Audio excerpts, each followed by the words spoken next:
I sat here through the first 45 minutes and literally had an objection to almost the foundation of every question that Mr. Goldman asked regarding facts not in evidence, leading. But House Resolution 660 does not say that we are under the federal rules of evidence. If it is your position that I should be asserting objections to questions that violate the federal rules of evidence, let me know now, because this hearing is going to change significantly. As I said, Mr. Ratcliffe, I will allow the question. I think the gentleman has a different question about the rules. So what are the rules that are going to govern this? Does the ranking member seek recognition? I'm yielding you to a question I just asked you. For what purpose do you seek recognition? To answer Mr. Ratcliffe's question. I have answered it. You may resume your question. Respectfully, Mr. Chairman, you haven't answered my question whether or not I should be assumes facts not in evidence or leading objections to questions that are posed from this point forward. That's my question. Mr. Ratcliffe, I'll say once again, I'm not objecting to the question, but I am instructing the witness that they should not presume questions from the majority or the minority that may represent facts not in evidence are correct. I have answered the question. We will resume the questioning and resume the clock. Mr. Ratcliffe. I thank the gentleman, and I thank you both for being here. It's obvious from your testimony today that you both care a great deal about U.S.-Ukraine relations. It's also very clear that you're optimistic about President Zelensky. Ambassador Taylor, you related one of his first acts in office was to remove immunity from deputies, which had long been a source of corruption. I know you had a number of personal dealings with him. Has he given you any reason to question his honesty or his integrity? No, sir.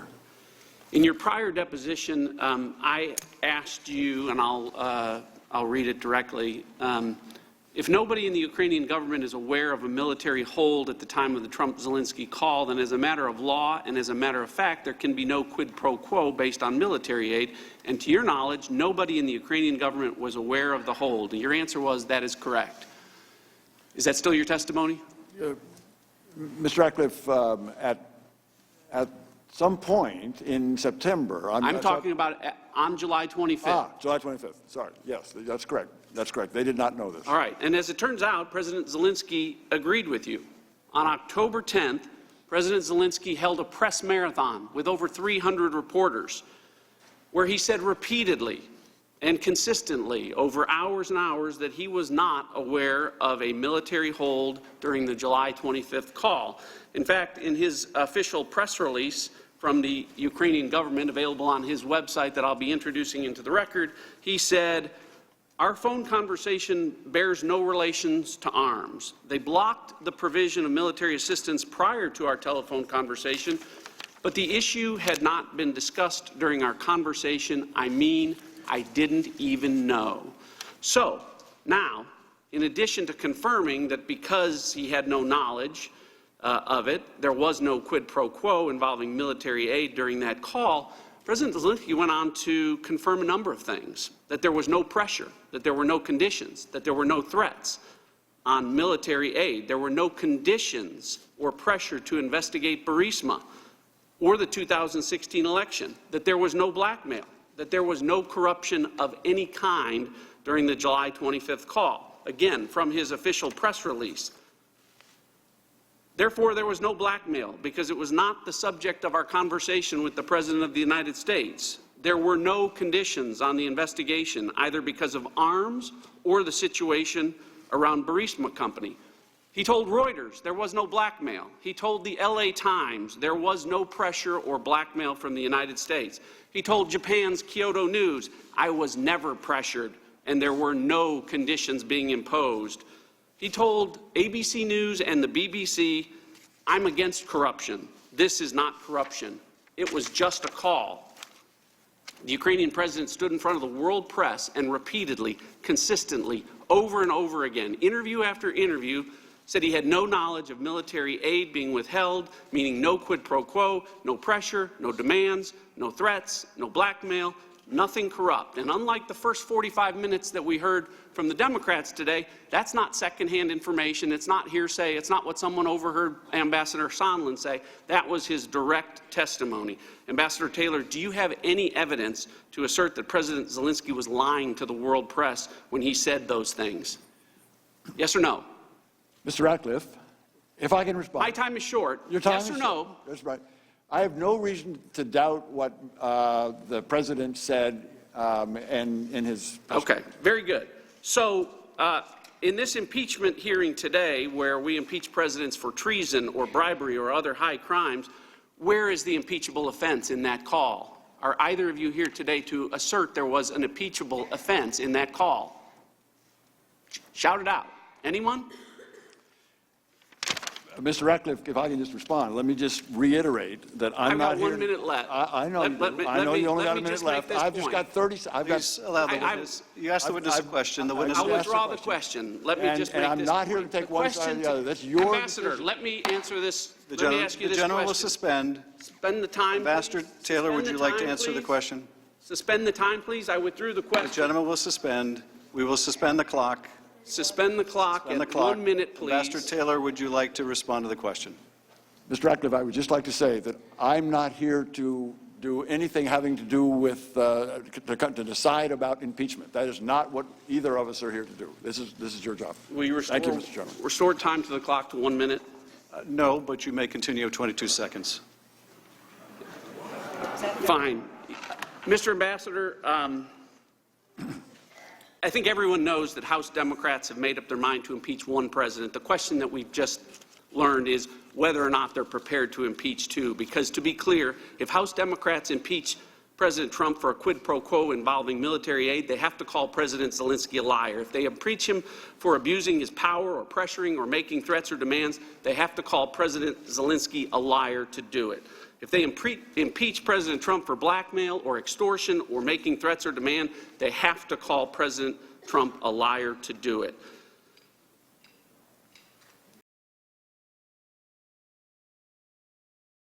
The remainder of my time to Mr. Ratcliffe.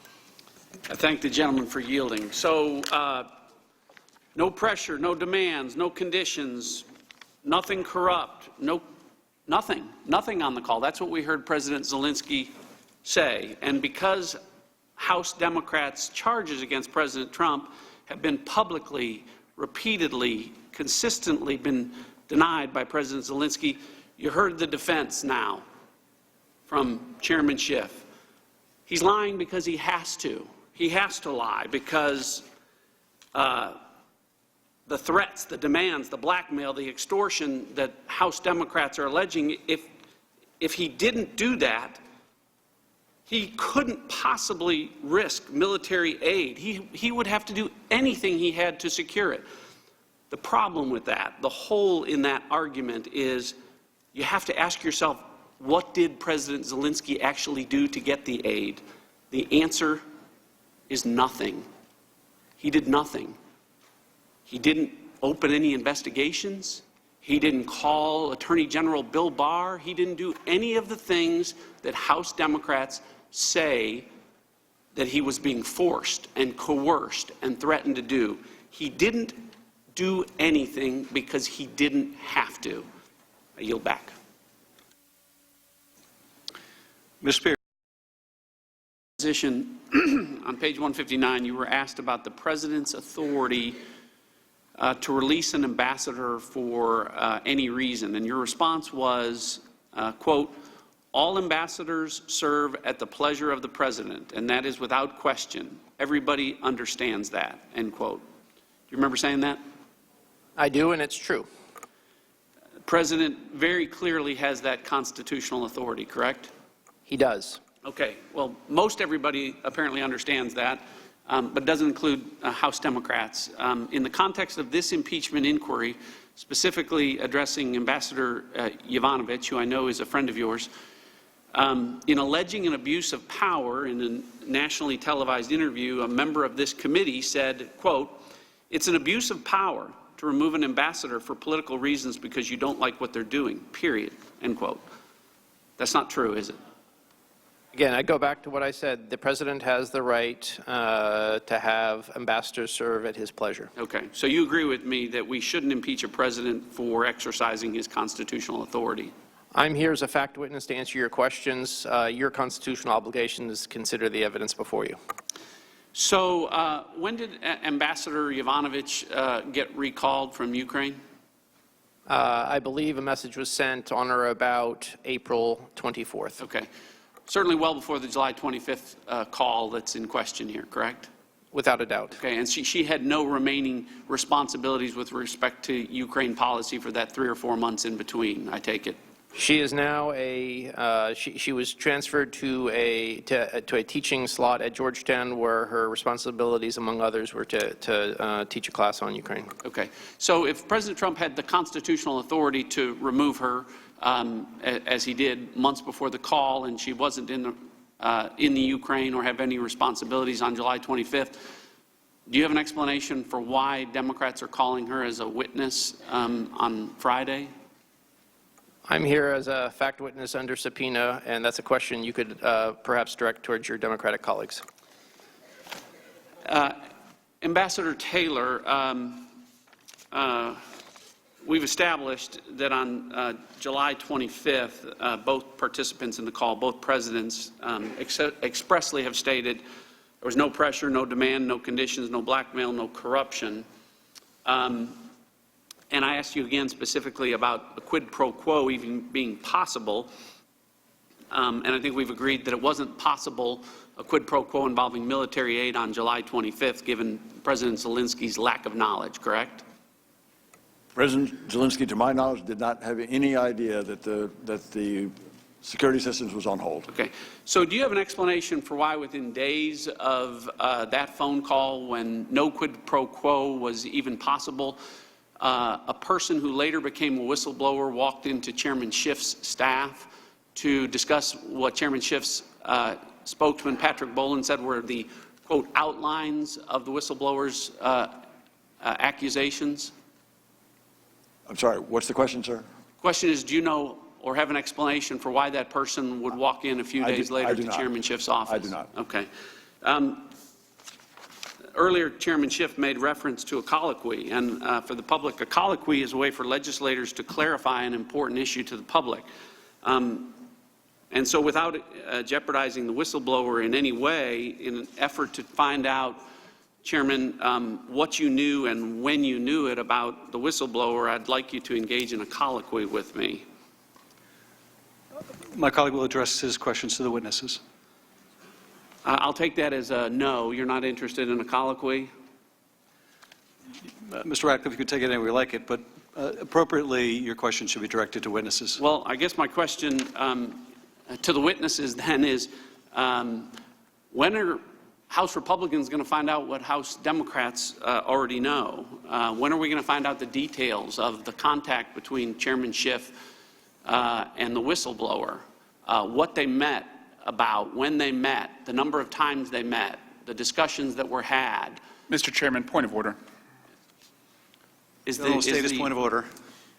Mr. Chairman, the gentleman is questioning the chair, which is not permitted under the resolution applicable to the hearing or the rules of the House or the committee. The efforts to undermine lawful whistleblowing is, moreover, contrary to the law and practice of this committee. And I would like to also quote, Mr. Chairman, I'm not trying to find out the identity. I want to find out the date that this happened. If both gentlemen could suspend. Mr. Ratcliffe has resumed questioning of the witness, so I would just recommend we move on. Chairman, pretty simple question. Are we ever going to be able to find out the details in terms, not anything classified? Mr. Chairman, I'll reserve my point of order. I guess he hasn't resumed his questioning of the witness. Mr. Ratcliffe, your time is dwindling. I suggest you use it. I'll yield back.